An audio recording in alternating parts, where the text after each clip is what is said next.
जुलाई 2013 Japan. यो कथा हो एउटी 17 वर्षीय किशोरीको जो एक दिन स्कुलबाट घर हिँडिन् तर कहिले घर पुगिनन्। तर यो कुनै सामान्य अपहरण वा हराएको व्यक्तिको कथा होइन। सत्य त त्योभन्दा कैयौं गुणा अनौठो र डरलाग्दो थियो। हो, सुन्दा पत्यार नलाग्न सक्छ, तर उनी आफ्नो आमा बुवा सुत्ने कोठाबाट जम्मा जम्मी 400 मिटरको दूरीमा लुकिरहेकी थिइन्। पुरै 77 दिनसम्म उनी सबैको आँखा अगाडि नै थिइन्, तर कसैले पनि उनलाई देखेन। सेप्टेम्बर 26, 2013 उनी हराएको 77 दिन भइसकेको थियो अनि एउटा एकदमै अनौठो कुरा हुन थाल्यो। एकजना छिमेकीले आफ्नो कुकुर चिबिताको व्यवहारमा केही अनौठोपन देखे। जब उनीहरू स्थानीय ये श्राइन नजिकैबाट हिँड्थे, त्यो कुकुर मन्दिरको एउटा काठको संरचनातिर हेरेर एकोहोरो भुकिरहन्थ्यो।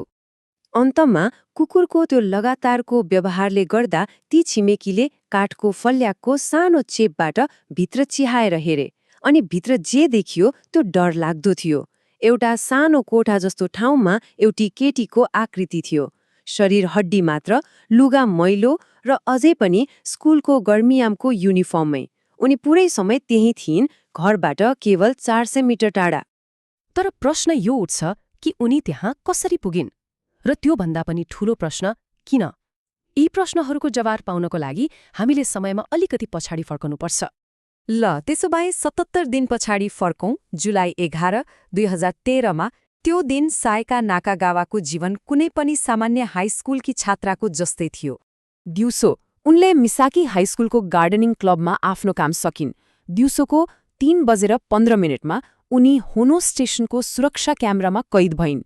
उनको घर त्यहाँबाट जम्मा 2 किलोमिटर टाढा थियो, तर त्यही छोटो बाटोमा उनी एक्कासी हराइन्। न कतै सङ्घर्षको सङ्केत, न कुनै साक्षी।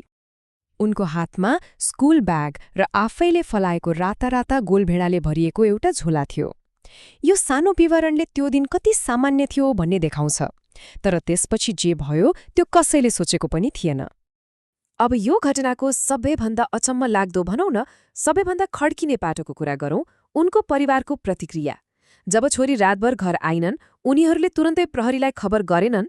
पुरै 2 दिन 48 घण्टाभन्दा पनि बढी समयसम्म उनका आमाबुवाले प्रहरीलाई केही भनेनन्।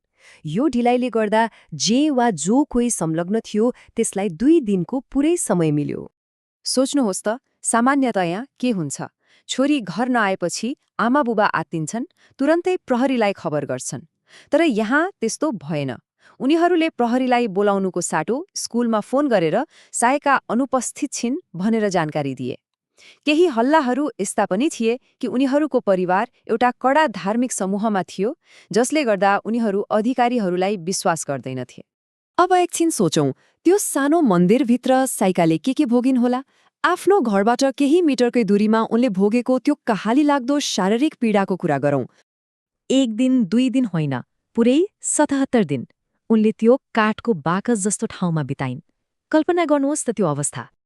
त्यो पनि जापानको त्यो उखरमाउलो गर्मीमा। बाहिर त त्यस्तै थियो, भित्र त्यो बन्द हावा नछिर्ने ठाउँमा तापक्रम 40 डिग्री सेल्सियससम्म पुग्थ्यो। अनि पानी? एक थोपा पनि थिएन, शून्य। अब प्रश्न उठ्छ, उनी बाँचिन् तरी कसरी? उनको बाँच्ने तरिका सुन्दा पनि आङ झिरिङ हुन्छ। दिनभरि उनी त्यो मन्दिरको अन्ध्यारोमा चुपचाप लुक्तिन्, अनि जब संसार सुत्थ्यो उनी बाहिर निस्किन्थिन्, नजिकैको खेतबारीमा जान्थिन्, सुन्तला चोड्थिन् र खेत सिँचाइ गर्ने पाइपबाट पानी पिएर ज्यान जोगाउँथिन्। अनुसन्धान गर्नेहरूले मन्दिरको पछाडि सुन्तलाका बोक्राहरूको भनौँ न एउटा पहाडै भेटे। कहाँ त्यो राता गोलभेडा बोकेकी स्कुले केटी, कहाँ यो अन्ध्यारोमा सुन्तला चोरेर खाने विवश केटी। कस्तो भिन्नता! तर यो सबैभन्दा चकित पार्ने सत्य त अब आउँदैछ। उनलाई कसैले बचाओस् भन्ने चाहनै थिएन। उनले भोग, किरा र त्यो पोल्ने गर्मीलाई आफ्नो घरको जीवनभन्दा राम्रो सम्झिन्। मतलब यो अपहरण थिएन, यो त घरबाट भाग्नु थियो। यसले हामीलाई कथाको सबैभन्दा गहिरो र अनुत्तरित प्रश्नमा ल्याइपुर्याउँछ। आखिर उनी किन भागिन्? धेरैले धेरै कुरा सोचे। कतै परीक्षाको डरले हो कि वा परिवारको त्यो कडा धार्मिक समूहबाट उनी भाग्न खोज्दै थिइन्, किनभने त्यो समूहले शिन्तो मन्दिरहरूलाई घृणा गर्थ्यो र सायद साइकललाई लाग्यो होला कि यो नै सबैभन्दा सुरक्षित ठाउँ हो जहाँ उनीहरूले कहिल्यै खोज्ने छैनन्। तर यी सबै अनुमान मात्रै हुन्। साइकाले कहिले मुख खोलिनन्। यो घटनाले एउटा अचम्मको मनोवैज्ञानिक अवस्थालाई पनि देखाउँछ, जसलाई प्रक्सिमिटी हाइडिङ भनिन्छ। यसको मतलब हराएको मान्छे कतै टाढा होइन, एकदमै नजिकै लुकेको हुन्छ। यति नजिक कि खोज्नेहरूले त्यो ठाउँमा हुन सक्छ भनेर सोच्दै सोच्दैनन्।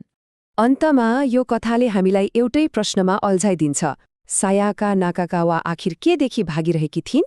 त्यो घरको 4 दिवारभित्र त्यस्तो के रहस्य थियो जसले उनलाई बाहिरको त्यो नरक जस्तो जिन्दगी रोज्न बाध्य बनायो? यो एउटा यस्तो प्रश्न हो जसको जवाफ सायद हामीले कहिल्यै पाउने छैनौं।